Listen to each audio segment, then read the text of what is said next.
Senator Lindsey Graham faced off against Democratic challenger Jamie Harrison in a contentious. Did you see Jamie brought his own plexiglass to protect him from Lindsey's germs? Corona. Yeah, the two candidates were situated 13 feet apart on stage for the event.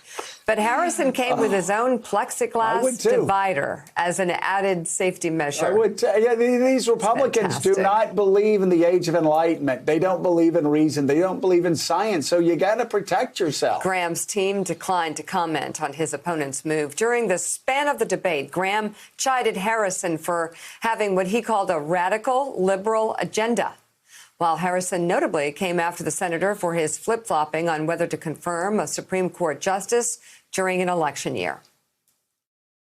Mr. Harrison. You know, sometimes listening to Senator Graham is like, it reminds me of playing Monopoly with my son. You change the rules, he changes the rules every time he gets.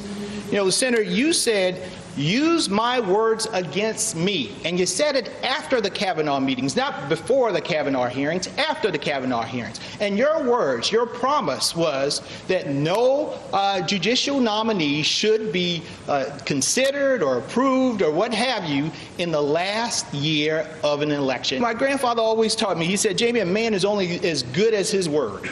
Well, Senator, how good is your word when you made a promise to the American people? And even more, you made a promise to the folks in South Carolina that you wouldn't be doing what you're doing right now. In August, if an opening comes about, we'll see what the market will bear.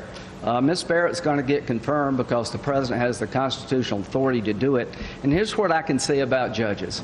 When President Obama was president, I honored the fact that he won the election, and I voted for two people I wouldn't have chosen. And I've watched the Democratic Party try to destroy one conservative judge after another. Amy Barrett is highly qualified. I'm the chairman of the Judiciary Committee. The president has every right to do this. And if you're counting on Mr. Harrison to ever vote for a conservative judge, you're making a mistake of high proportion. John Heilman, that was Lindsey's highlight from the evening. This was one of the more one-sided debates I've ever seen in my life, especially when Lindsey talked about Democrats being nuts, and Jamie said, "Wait, we've got to come together as a country and work." I was surprised by just how one-sided it was. Yeah, it was pretty one-sided, Joe. And good morning.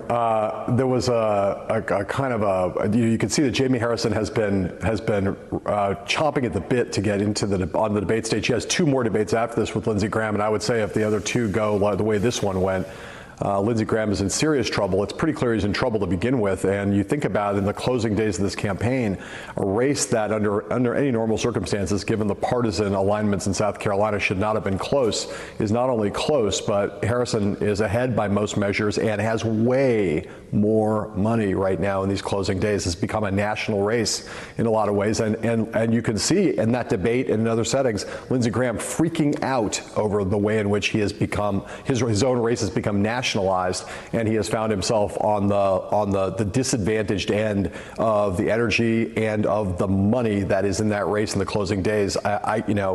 I still am not sure you would bet in South Carolina against Lindsey Graham. I wouldn't want to bet a lot of money on this race, but I don't think anyone would be surprised at this point if Jamie Harrison doesn't win.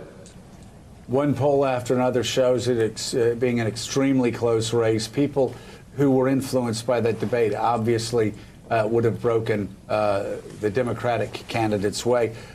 Thanks for checking out MSNBC on YouTube, and make sure you subscribe to stay up to date on the day's biggest stories. And you can click on any of the videos around us to watch more from Morning Joe and MSNBC. Thanks so much for watching.